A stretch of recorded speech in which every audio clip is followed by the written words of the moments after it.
Para la presentación de este libro, nos acompaña en primera instancia y saludamos su presencia la doctora Mariana Moredú Gilaber, quien es magistrada del Tribunal Federal de Justicia Administrativa.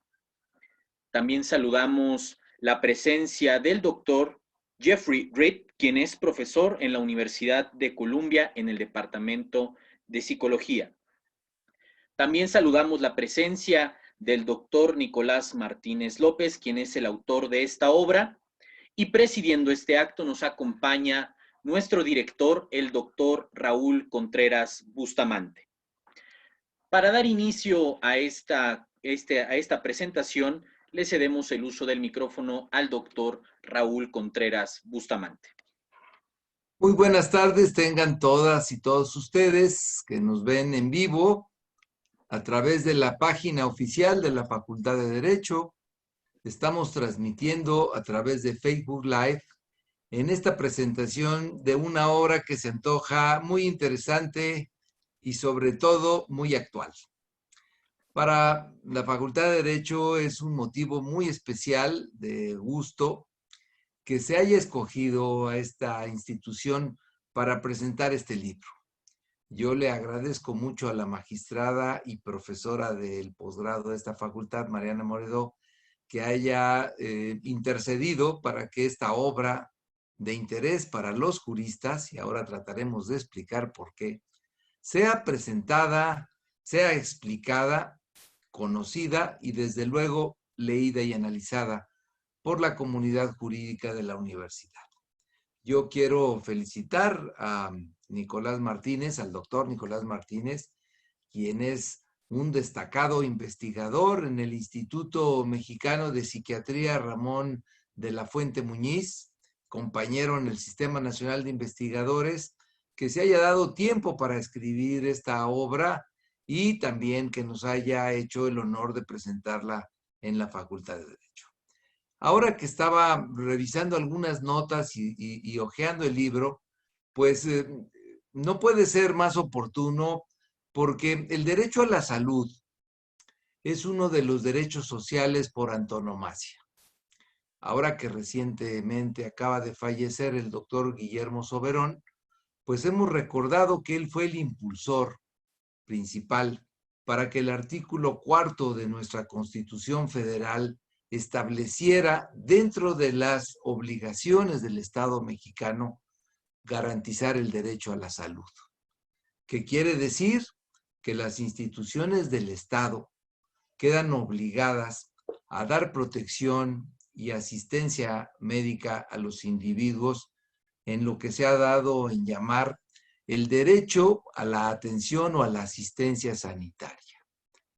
Este derecho a la salud, como todos los derechos sociales, implica no solamente para el Estado respetar o reconocer, sino procurar, crear los medios, los presupuestos, los prefijos necesarios para preservar el bien jurídico tutelado tan importante en esta norma constitucional garantizado, que es precisamente la salud de las personas. La Organización Mundial de la Salud define a la salud como un estado de bienestar físico, psíquico y social, tanto del individuo como de la colectividad. De tal suerte que esta idea de la salud supone diferentes aristas, porque normalmente nos quedamos con el bienestar físico, que sin duda es muy importante y es el aspecto más atendido por las instituciones sanitarias en la población. Sin embargo, ha pasado quizás no con la misma importancia la necesidad de garantizar el bienestar psíquico como parte de la salud integral de las personas. Revisaba que en informes recientes de la Organización de las Naciones Unidas, en materia del derecho a la salud, se garantiza, se establece, se reconoce que no puede haber salud sin salud mental. Es decir, la salud mental se considera a nivel internacional en un plano de igualdad con la salud física.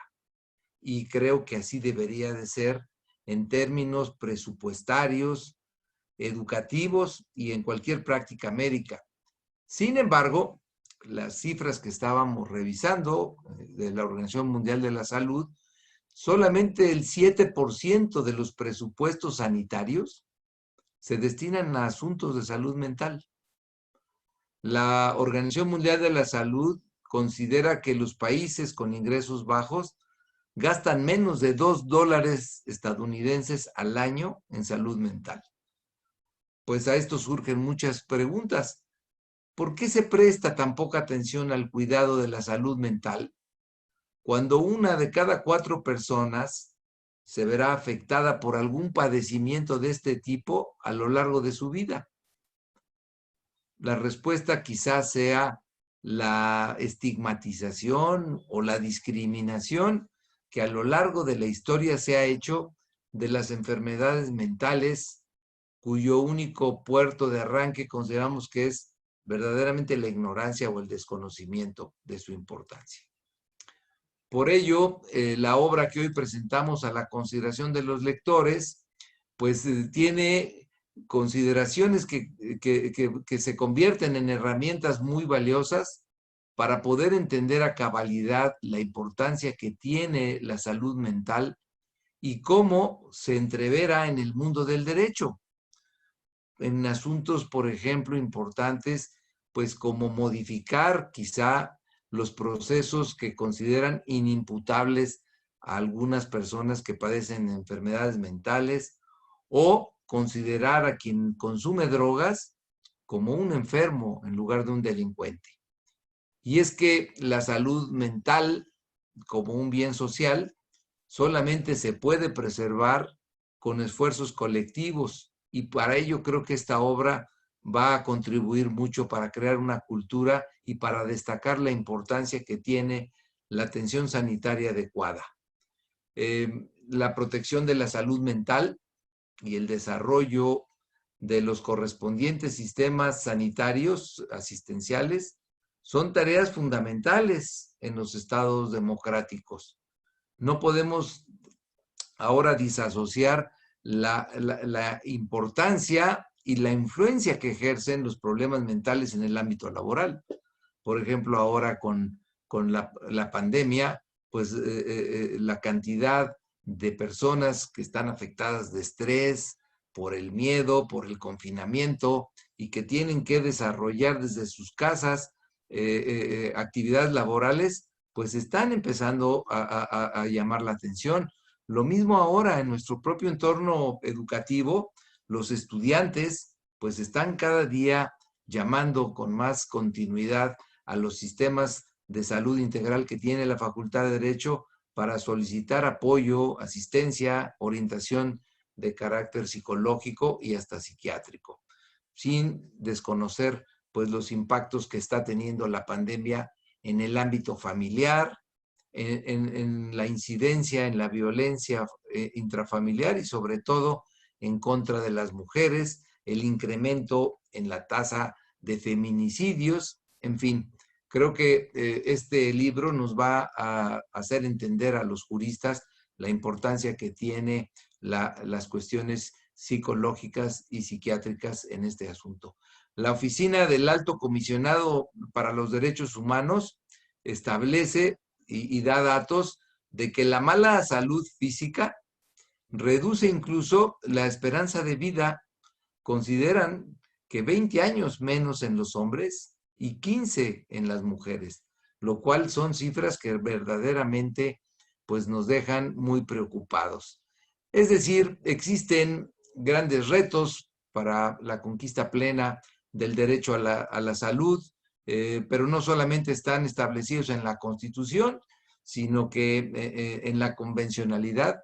a la que México de manera soberana se ha adscrito, pues hay obligaciones que tenemos que cumplir, que devienen del Pacto Internacional de Derechos Económicos, Sociales y Culturales, de la Convención Internacional sobre los Derechos del Niño o de la Convención sobre los Derechos de las Personas con Discapacidad. Es decir, la convencionalidad, que sabemos que ya tiene un nivel de importancia casi igual al de la constitucionalidad, establece que el derecho a la salud es una obligación del mayor orden que se tiene que garantizar para los mexicanos. Así que nosotros en esta materia, en materia educativa, le damos la bienvenida a este libro que tiene que ver también un poco con el enfoque entre la importancia de la salud y la educación, y dejo solamente para la reflexión y el comentario las estadísticas que los estudios de la Universidad Nacional Autónoma de México han publicado, de que más del 60% de las personas que han muerto por COVID no tenían un nivel educativo superior a la primaria. Quiere decir que la enfermedad preexistente más grave que está causando estragos con esta pandemia es la pobreza. Y si a la pobreza le agregamos la falta de educación, y a la falta de educación la falta de una salud integral, pues tenemos un cóctel muy catastrófico que tenemos que enfrentar. Así que, Nicolás, bienvenido sea a tu libro. Estamos ciertos que los colegios de profesores lo van a devorar y que va a estar incluso en las lecturas complementarias de muchas materias. Así que te vamos a estar invitando muy a menudo para que vengas a platicar con nuestra comunidad. Muchas gracias por presentarlo y muchas gracias por dejarme hacer este comentario. Agradecemos el mensaje de nuestro director, el doctor Raúl Contreras Bustamante.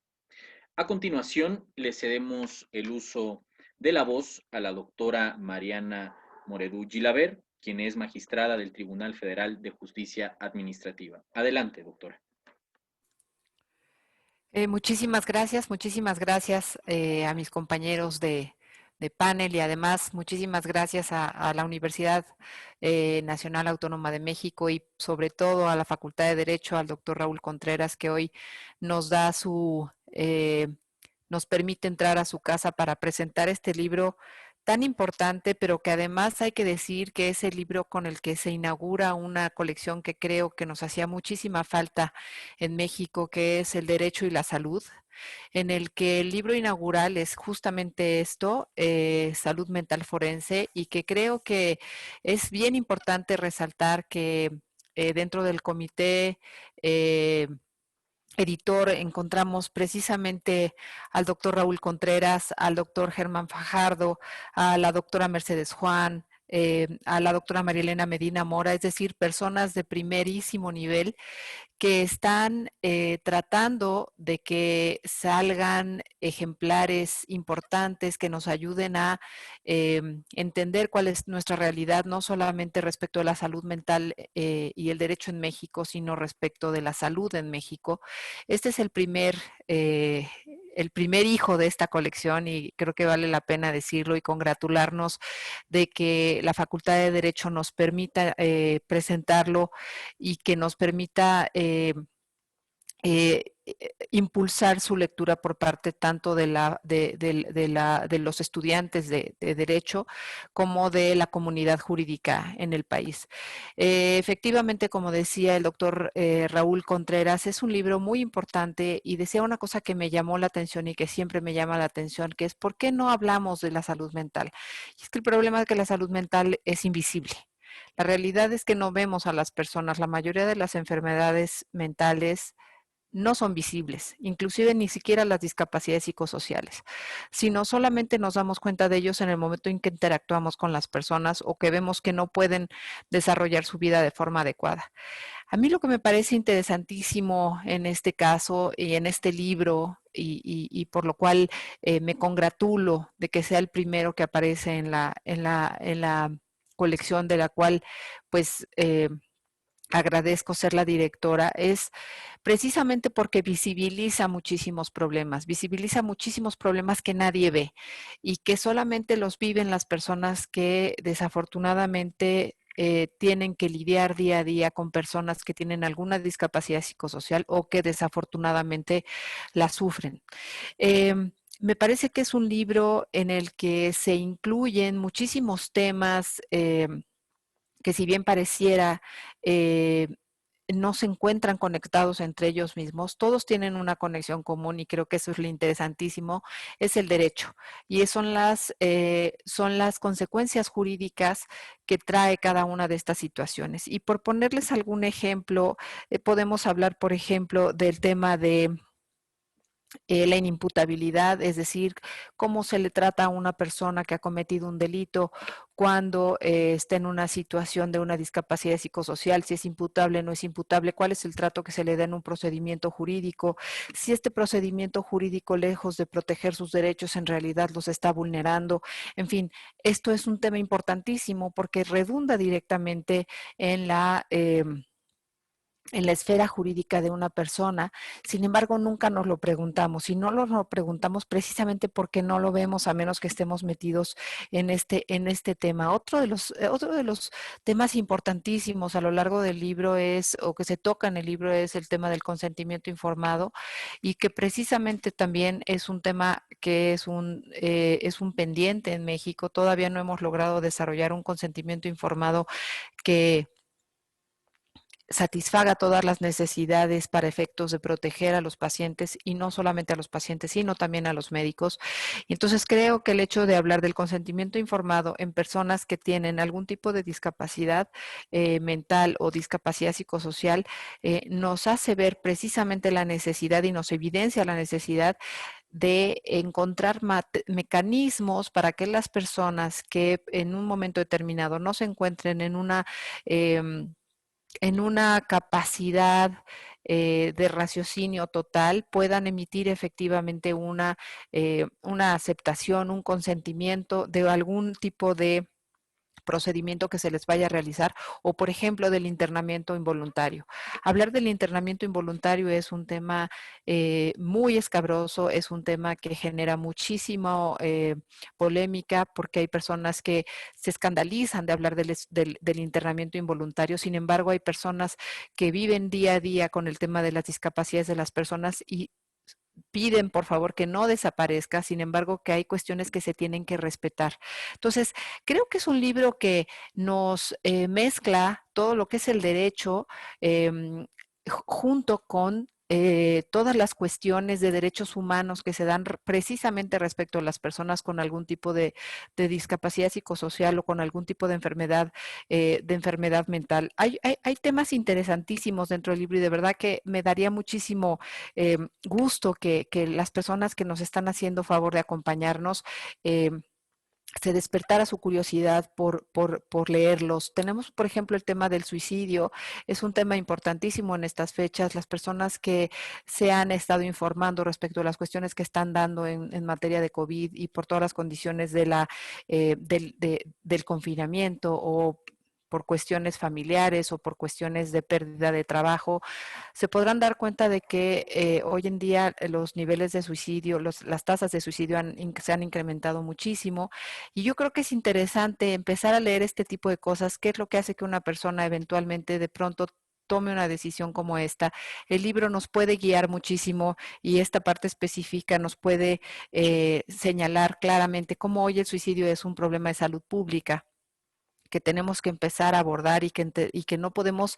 seguir dejando de lado como si no existiera. Eh, la justicia incluyente, es decir, y regreso un poco al tema de cómo vamos a hacer para respetar el derecho de las personas con algún tipo de discapacidad psicosocial. Vamos a seguir protegiéndolos o pretendiendo que los protegemos con la ley. Impidiendo que tomen las decisiones por ellos mismos, desconociendo que realmente la discapacidad no es una discapacidad total o que hay intermedios o que hay grises y blancos y oscuros y que estos a la vez son movibles y que las personas pueden tomar decisiones en su vida y pueden realmente realizar actividades que les permiten tener una vida mucho más integral, o vamos a seguir pensando que las personas que no tienen las mismas capacidades que nosotros, considerando que nosotros tuviéramos el 100%, eh, van a tener que seguir siendo dependientes 100% de las decisiones de otra persona, que realmente no toma en cuenta cuáles serán sus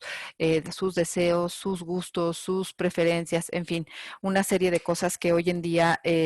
desafortunadamente todavía no logramos en el derecho mexicano encontrar una figura, porque todavía desafortunadamente tenemos la figura de la interdicción,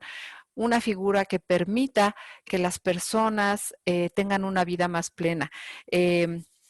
En el libro también nos habla, por ejemplo, del tema de los ajustes razonables, de las medidas sociales, es decir,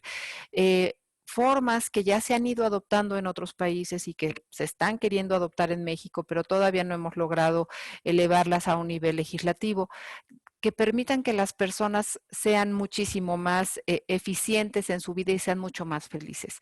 Entonces, yo lo que pienso es que estamos frente a una obra empática, muy empática, que nos permite los autores, los diversos autores que Nicolás tuvo la sensibilidad de juntar para escribir respecto de los temas de salud mental forense, creo que nos transmiten una empatía y nos evidencian un problema que está ahí enfrente y que desafortunadamente como sociedad a veces no queremos ver. Sin embargo, hay que verlo. Creo que lo dijo muy bien el doctor Raúl Contreras. La salud mental nos resta tiempo de vida, nos resta felicidad, nos resta energía, nos resta muchas cosas que hoy en día pensamos que es normal que tengamos depresión, pensamos que es normal que tengamos angustia o que tengamos una ansiedad. No es normal. Tenemos que empezar a tomar medidas respecto a este tipo de cuestiones porque estamos teniendo un tema de salud pública muy serio. La gente cada día vive más deprimida y las depresiones no simplemente se dan con estar estar, normalmente se piensa porque está triste, porque está llorando, porque las depresiones son muchísimo más profundas, es no querer hacer cosas, el abandonar planes de vida, el abandonar metas familiares, es decir, son cuestiones muy fuertes, el querer abandonar el trabajo, el no tener una estabilidad en el trabajo, precisamente por no tener una satisfacción personal, por considerar que no se es competente. Creo que el libro es muy importante, nos habla, por ejemplo, de los tratos en el trabajo, de la estigmatización de las personas que tienen alguna discapacidad psicosocial y que son discriminadas en los centros de trabajo. Eh, Creo que es un paseo, la verdad, se los digo, muy importante, interesante y quiero transmitir esto y ojalá pueda hacerlo divertido en el sentido de que son tantas cosas las que uno aprende cuando lee cada uno de estos artículos que de verdad lo disfruta uno. Entonces, yo invito de verdad a toda a la comunidad jurídica, a la comunidad médica, porque la gran eh, ventaja de este libro es esta combinación entre el derecho y la salud, específicamente y la salud mental, y se van a dar cuenta, yo creo que es un gran paso para que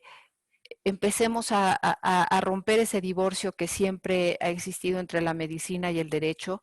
y nos demos cuenta que nos necesitamos más los médicos y los abogados de lo que nos damos cuenta. Entonces creo que el libro nos da una probada de eso, nos abre puertas, nos enseña caminos que pudiéramos seguir estudiando y seguir aportando. La sociedad mexicana lo necesita y creo que el libro de una forma, todos los autores escriben de una forma muy amena, de una forma muy sencilla, no hay que ser... no hay que ser especialista, no hay que ser médico, no hay que ser, inclusive no hay que ser abogado, ni hay que ser psiquiatra para entender lo que está diciendo el libro y sin embargo nos lleva a reflexiones muy importantes respecto de lo que hoy en día está pasando con la salud mental de nuestra población, inclusive a lo mejor de nosotros mismos. Entonces,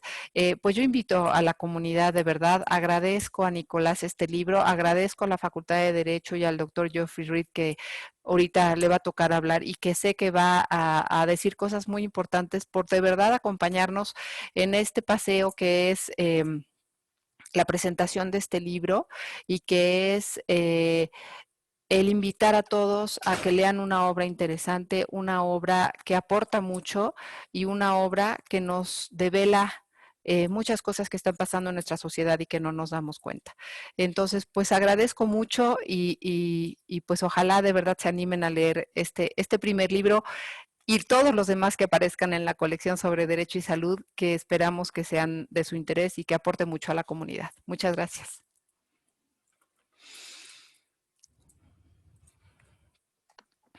Agradecemos las palabras de la doctora Moredú Gilabert. A continuación, le cedemos el uso de la palabra al doctor Jeffrey Reed, quien es profesor en la Universidad de Columbia en el Departamento de Psicología. Bueno, muchas gracias.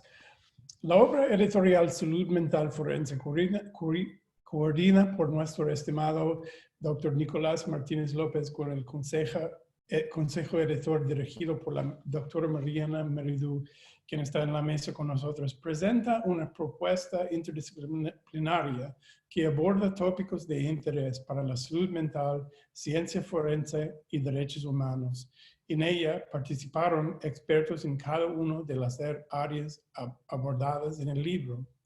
La obra editorial trata temas relacionados con la interacción entre la psiquiatría y el derecho, con una visión de respeto a los derechos humanos. El lector encontrará en el libro una invitación a reflexionar acerca de la importancia de la inter- y transdisciplina en el ejercicio de los psiquiatras y otros profesionales que brinden atención a la salud mental en contextos forenses.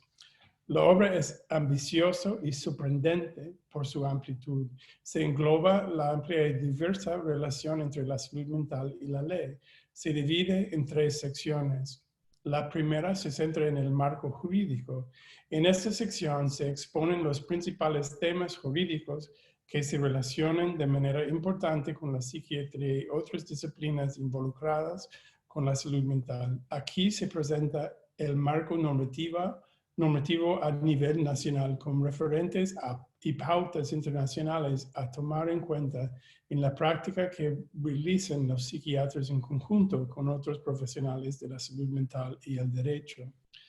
La sección incluye, por ejemplo, un análisis de la relevancia de la Convención sobre los Derechos de las Personas con Discapacidades de la ONU, que es ley en México, y sus implicaciones por el sistema de salud mental, tanto como para la ley.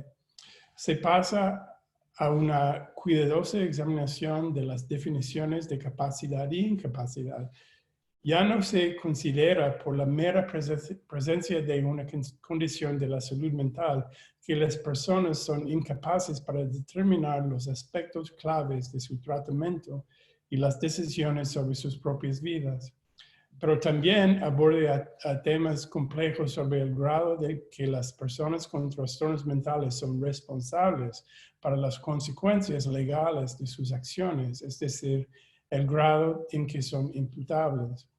Tuve el placer de trabajar con el doctor Martínez López en un artículo que examinó esta cuestión en detalle con respecto a los trastornos periféricos, un tema que también se trata en el libro. Esta parte del libro también se ocupa de una serie de otras cuestiones complejas como el estado de intelección, las directrices anticipadas y el entrenamiento involuntario, como ha mencionado el doctor Moredú. La segunda parte se titula como Anomia Social, que es un título para mí interesante. En este apartado se abordan los diversos fenómenos involucrados con temas actuales de la práctica de la psiquiatría en contextos sociales actuales. El ser humano es dimensional y la visión de este libro muestra la importancia de tomar en cuenta la interacción de varios de los aspectos que construyen el individuo durante su estudio para brindar una atención oportuna y integral. Desarrolla cuestiones, entre otros, vinculadas con la criminología y la genética, los aspectos psicosociales de la conducta antisocial en los adolescentes, el acoso escolar, los trastornos periféricos y las agresiones sexuales. En la tercera sección, tópicos selectos, Se realiza un recorrido a través de diversas disciplinas que están involucradas con psiquiatría y la salud mental en general en contextos forenses. Se abordan las distintas metodologías mediante las cuales se hace posible una interacción entre varios campos del conocimiento relacionados con temas que son de la competencia tanto de las psiquiatrías como las de los profesionales de derecho y otras disciplinas encargadas de dar atención en salud mental, promoviendo así un diálogo inter y transdisciplinario. Aparte de los temas intensamente interesantes y provocativos que cubre, el libro es completamente único en el enfoque de muchos de los capítulos. En lugar de una división más típica entre la perspectiva de la salud mental por un lado y la perspectiva legal por el otro, muchos de los capítulos son transdisciplinarios. Por eso, los propios autores tuvieron que luchar para conciliar estas diferentes formas de ver y de ser para presentar una perspectiva integrada al lector. Esta obra editorial invita a una reflexión teórica para llevar a cabo el ejercicio psiquiátrico práctico de interacción interdisciplinaria con una finalidad en común, que es brindar una atención oportuna en salud mental en ámbitos tan delicados como pueden llegar a ser los contextos forenses. El libro Salud Mental Forense tiene una visión novedosa y dinámica a través de la cual se realiza un ejercicio interdisciplinario y se invita a la reflexión acerca del cambio de paradigma actual en la psiquiatría con un enfoque de respeto a los derechos humanos. El campo de la salud mental forense se encuentra en una etapa temprana de su desarrollo en México y ha carecido de una base teórica y procesal profunda que sea propia del contexto mexicano. Esta obra representa más que un gran paso adelante, es fundamental para el crecimiento y la expansión del campo. Felicito al Dr. Martínez López, al Dr. Moredú y al Consejo Editor y todos los autores cuya destacada labor se incluye en este volumen. Muchas gracias. Muchísimas gracias por su comentario, doctor Jeffrey. A continuación, le cedemos el uso de la palabra al autor, al doctor Nicolás Martínez López. Muchas gracias. Por lo general siempre hablo mucho en las presentaciones, pero hoy me siento un tanto anonadado por lo que he escuchado por parte de quienes me han antecedido. Agradezco muchísimo al doctor Contreras por la oportunidad de presentar ante esta gran comunidad de juristas y de estudiantes del derecho en México, que representa la Facultad de Derecho de nuestra Universidad Nacional Autónoma de México. Y agradezco mucho tanto a la doctora Moredú la oportunidad de ser la obra inaugural de esta gran colección que augura con los libros que están por venir, que están trabajándose, un gran éxito y una línea editorial muy necesaria para poder, como bien decía la doctora, poder romper por fin esta separación que se ha tenido a lo largo de al menos un par de siglos entre médicos y juristas, que necesitamos caminar uno del otro tomados de la mano. Y agradezco muchísimo al doctor Reed escuchar las palabras que acaba de mencionar, sobre todo siendo quien es un hombre muy importante para la salud mental a nivel internacional, responsable ante la Organización Mundial de la Salud de los cambios de la CIE-11 en salud mental. Todo esto que acaba de mencionar, la verdad es que me ha dejado prácticamente sin palabras. Pero lo que yo quisiera compartirles y expresar a todos aquellos que están con nosotros en este momento es invitarlos a que le den una oportunidad a esta obra. No solamente es un libro más respecto a un área que se ha explorado en México muy poco a nivel académico formalmente, con un toque más disciplinario, interdisciplinario, como es propiamente la obra, sino, como bien decía la doctora Moredú y el doctor Reed, es una obra más empática que nos permite literalmente ver qué es lo que acontece en la vida de una persona con discapacidad psicosocial todos los días. Hace algunos años tomé la decisión, ante las injusticias que aquejan tanto en México como a nivel internacional a una persona con discapacidad psicosocial, de empezar no solamente una lucha en contra de estas violaciones, o de pronunciarme en contra de figuras como la interdicción, o de una necesidad de modificar la inimputabilidad, o inclusive una necesidad de un diálogo abierto para poder establecer reformas en cuanto a lo que se requiere en salud mental en nuestro país, sino también una necesidad de interacción entre disciplinas. La psiquiatría y la psicología forense llevan 2 siglos caminando separadas, al igual que estar separadas propiamente del derecho. Y eso no nos ha llevado a una resolución absoluta de los temas que nos competen en común. Este tipo de figuras, este tipo de avances, tienen que ir de la mano de todas estas disciplinas, incluyendo las ciencias forenses, incluyendo la antropología, la bioética. Y fue por ello que quise poder hacer una obra que otorgara a los tomadores de decisiones, a los juristas, a los médicos, a los estudiantes, una visión distinta, interdisciplinaria, de un área que ha estado un tanto hermética y cerrada propiamente para el público, como lo podría haber sido en su momento la psiquiatría forense o la psiquiatría legal. Al día de hoy considero que esta nueva disciplina que estamos postulando, que estamos proponiendo desde el Instituto Nacional de Psiquiatría, la salud mental forense, que consideramos una rama de la salud mental pública y que tiene como objetivo desarrollar investigación y propuestas con una visión interdisciplinaria para poder disminuir violencia, delincuencia en México y un respeto a derechos humanos de personas con discapacidad. Hemos empezado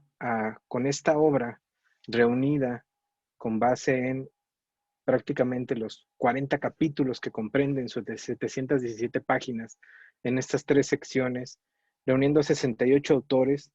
de diversas disciplinas, juristas, psiquiatras, psicólogos, bioeticistas, antropólogos, científicos forenses, criminólogos, para poder tener distintas visiones. Y justo considero que es no nada más una visión empática desde lo que puede estar padeciendo una persona con discapacidad en el día a día, sino también una visión empática porque nos permite entender desde la otra disciplina estos términos que en muchas circunstancias es prácticamente el mismo tema con otro nombre. Bien decía el doctor Reed, el título que le llamaba la atención de la segunda sección de Anomia Social, y nunca dejo de recordar cada vez que menciono esa sección las palabras de una persona que admiro y de un amigo muy querido, que me decía, ¿y le vas a poner así a esa sección? Y sí, propositivamente quise hacerlo, porque es justamente empezar a desestigmatizar la conducta antisocial y dejar de asociarla con la presencia de algún trastorno mental. Y es que por ello, en esta sección que es pues prácticamente dedicada al ámbito penal, empezamos a realizar una serie de abordajes por parte de distintos expertos en materia que nos permiten entender que la conducta antisocial vista desde la criminología ambiental o desde la política o desde variantes como la criminología crítica, se puede visualizar de una manera muy distinta y encontrar y entender los factores que pueden llevar a una persona a cometer actos delictivos. Para posteriormente abordar que no existen genes para poder determinar que una persona puede llegar a tener una conducta antisocial, repasando magistralmente algunos puntos en el ámbito jurídico, como los aspectos psicosociales y jurídicos de la conducta antisocial de adolescentes, que nuestro sistema jurídico mexicano en este contexto de, bueno, ya no es un nuevo sistema penal acusatorio, ya lleva varios años, pero en este sistema penal acusatorio,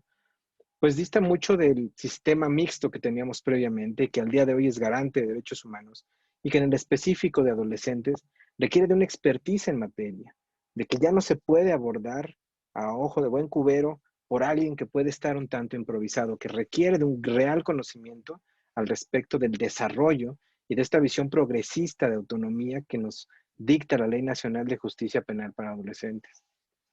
Y abordando también ese mismo tema, la visión desde la salud mental, con un abordaje de trastornos de conducta disruptiva por parte de pseudopsiquiatras muy destacados, como lo es el doctor de la Peña, colaboró también con el doctor Reed en algunos aspectos de la Organización Mundial de la Salud en cuanto a la clasificación de trastornos en la infancia y adolescencia, sobre todo de conducta disruptiva.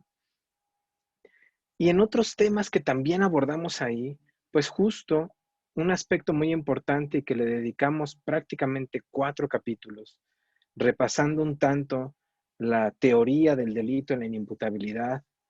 de las familias jurídicas en el derecho penal internacional, estableciendo este comparativo de esta figura.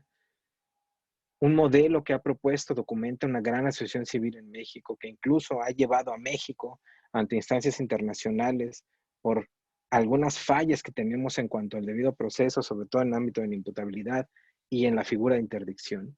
y que nos propone un modelo de facilitadores para poder apoyar a las personas con discapacidad. Y posterior a estos 3 análisis es que nos atrevemos, o mejor dicho, me atrevo, porque ese capítulo lo escribí yo, el de reconceptualización de la imputabilidad, a proponer un modelo que garantice un derecho que sea violentado a personas con discapacidad en un modelo de inimputabilidad como el que desde los 1930 estamos estableciendo en México, que es el principio de inocencia. Cuando una persona con inimputabilidad está siendo sometida ante un proceso, se olvida el principio de inocencia y deja de entenderse que se debe de vencer en un juicio y la carga de la prueba prácticamente la tiene el Estado, que la persona sigue siendo inocente hasta que no se demuestre lo contrario. Y todo se circunscribe en una carga de prueba reina hacia un profesional de la salud mental que tiene que dictar si tenía capacidad o no, y que muchas veces tampoco se aborda correctamente, más que por una asociación un tanto laxa con un diagnóstico psiquiátrico. Y ahí es donde nos atrevemos a proponer un modelo diferente para poder garantizar este derecho humano que es el derecho a la inocencia. Y empezamos a abordar dentro de la misma sección temas tan importantes como simulación, salud mental penitenciaria, la reestructuración del trastorno antisocial, donde también sostengo y he sostenido mientras la evidencia me lo permita, que estamos un tanto errados en la manera en la que diagnosticamos el trastorno antisocial, porque estamos diagnosticando un trastorno de personalidad con base en conductas antisociales y muy probablemente derivadas de una sociopatía generalizada, más que un trastorno de personalidad per se, y que tendríamos que entender claramente el concepto de trastornos psicopáticos para poder visualizar que el hecho de padecer psicopatía tampoco es sine qua non de conducta antisocial. Y existen otros tópicos que afortunadamente tuve la participación en esta sección de grandes sesiones y de grandes personas, en donde se pudo hablar de un programa muy importante por parte del doctor Pablo Vázquez, que al día de hoy se encuentra en la Secretaría de Seguridad Ciudadana de la Ciudad de México, que fue Repensar, que fue una propuesta que se formuló para poder disminuir la violencia y la conducta reincidente en primodelincuentes, para poder con una base más teórica de conducta y de una reestructuración cognitiva a nivel de terapia cognitivo-conductual, para modificar la violencia que en general se llega a cometer, sobre todo en algunos casos. Y así podría hablarles de muchísimos casos, como los que competen en la primera sección de existencia jurídica, abordada por grandes juristas, por expertos en materia de derecho, como es el estado de interdicción, que llevaron a cabo el ministro en activo, González Alcántara y Carrancá, y en el caso del consentimiento debidamente informado, que elaboró magistralmente la doctora Zoraida García Castillo, y qué decir del capítulo del expediente clínico psiquiátrico que escribió la doctora Mariana Moredú aquí presente. Todos estos temas, todos estos puntos específicos, consideré necesario poder abordarlos, poder establecer ese diálogo imbrincado, para poder ver la visión del otro y a través de esos ojos, a través de ese conocimiento, poder entender la necesidad de complejizar para resolver todas las cuestiones que al día de hoy nos aquejan. Finalmente, en la tercera sección, que compete a los temas o a los tópicos más, pues podríamos decir selectos, que no caben directamente en una de las secciones que le antecedieron a este capítulo, pues abordamos temas tan importantes y tan interesantes como la ciencia forense, la neuropsicología forense, los enteógenos y el libre albedrío, una propuesta muy interesante desde la neuroética para evaluar el consumo de sustancias, el estigma asociado a los informes periciales, una visión de un colega argentino muy importante, la transición legal a personas transgénero, que eso he de decir y me puede corregir el doctor Reed cuando guste, Es uno de los grandes avances de la CIE 11, conducida por él, la doctora Mariana Medina Mora, entre otros grandes profesionales de la salud mental, para poder erradicar y quitar esa figura que psicopatológicamente no debe de existir, y que justo eso también ha volcado en el caso de nuestro derecho, en nuestro contexto jurídico mexicano, una modificación en el proceso que data de hace años, estigmatizante hacia personas trans, que les solicitaba previamente un dictamen para poder establecer un diagnóstico. Y que al día de hoy entendemos que la condición trans no es algo psicopatológico y que afortunadamente hemos ido avanzando para solamente hacer un cambio administrativo en el ámbito civil. Y pues bueno, temas tan interesantes y tan importantes como autopsia psicológica, suicidio en personas privadas de libertad, que se ha vuelto un tema tabú a nivel internacional. Poco se habla de este contexto, de estos factores de riesgo que puede llegar a tener una persona dentro de un contexto de privación de libertad en un centro de reinserción social. Y temas tan necesarios como la transgresión de la relación terapéutica, magistralmente conducido por la doctora Ana Fresán, que nos establece claramente, tanto para juristas como para profesionales de la salud mental, cómo todos los días podemos estar transgrediendo esa relación y violar los límites en una relación terapéutica, tanto en el aceptamiento de regalos, el contacto físico, las relaciones duales, o incluso el llegar a establecer un contacto más allá del consultorio en un ámbito sexual. Lamentablemente, ese tipo de enseñanzas no se dan en ninguna de las facultades o en ninguno de los posgrados, en ninguna de las universidades en México y a nivel internacional. Y son temas necesarios de entender desde un punto de vista ético, moral, pero mucho más allá, desde el derecho y desde la parte de la salud mental. Y finalmente cierra el libro con 2 grandes capítulos de trastornos del sueño y sus implicaciones forenses, porque al igual que otros trastornos pueden llegar a tener implicaciones, el sonambulismo y la sexomnia, y un capítulo de antropología y su relación con la salud mental forense. Este libro puede reunir a múltiples autores de diversas disciplinas, puede invitarnos a entender visiones de otras áreas, de otras ciencias. El objetivo es justo que quien lo tenga en sus manos pueda empezar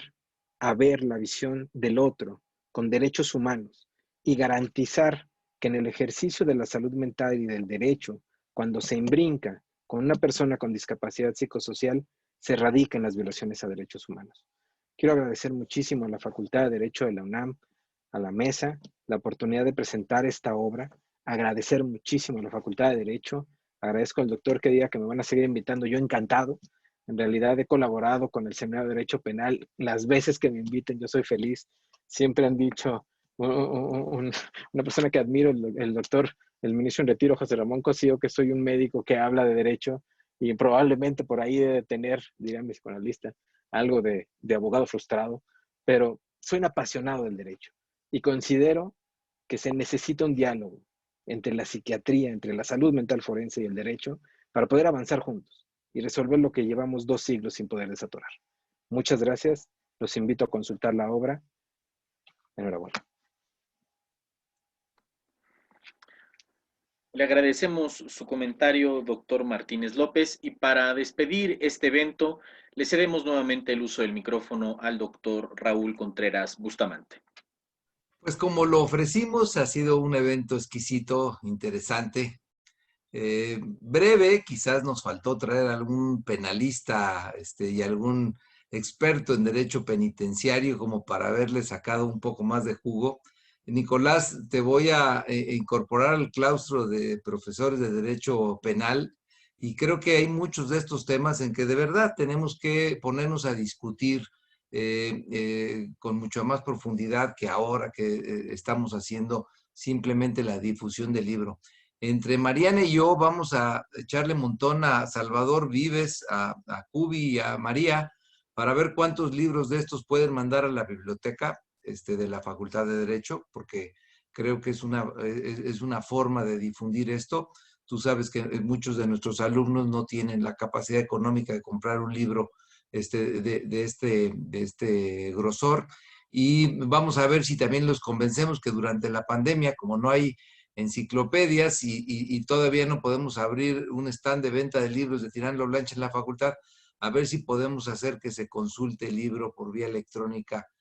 durante alguna época de manera gratuita. Creo que vale la pena que durante la pandemia podamos hacer este tipo de cosas, porque lo estamos haciendo con otras editoriales como la Enciclopedia Jurídica, la vamos a poner a disposición durante la pandemia de manera gratuita. Así que creo pues que el objetivo que tiene un autor académico pues es que sus obras se lean. A lo mejor no somos bestsellers que pensemos que vamos a vivir de la venta de los libros. Creo que si pudiéramos lograr que lo lean miles de personas, nos damos por mejor servidos que si nos dan alguna cantidad de derechos de autor, sin desconocer que también los derechos de autor es un dinero legítimamente ganado. Así que, así como tú hoy citaste que eres un médico que piensa como abogado, pues José Ramón Cosío es un abogado que a veces piensa como médico y como psiquiatra, así que no creas que estás mal. Y yo, que trabajé muchos años en salud, me fascinan estos temas. Así que nuevamente gracias. Prepárate porque te vamos a estar convocando para muchas actividades académicas en materia de criminología, de derecho penal. Y gracias, Mariana, y gracias, Jeffrey, por esta magnífica presentación del libro. Y hasta luego, comunidad. Recuerden que la mejor receta para vencer las enfermedades psicológicas que está dejando la pandemia es la lectura. Aprovechen que están de tiempo completo como estudiantes para leer, para profundizar en el conocimiento de otras cuestiones culturales, y esta es una magnífica opción para estar entretenidos y entender un poco que lo que la pandemia está generando pues no es simplemente particular de alguien, sino que es un fenómeno que hay que entender, que hay que conocer y sobre todo de esta manera evitar. Y la mejor manera de evitarlo es manteniéndonos mentalmente activos, leyendo y aprendiendo. Muy buenas tardes, muchas gracias a todos los que nos vieron en vivo a través de Facebook Live y hasta la próxima. Gracias, buenas tardes.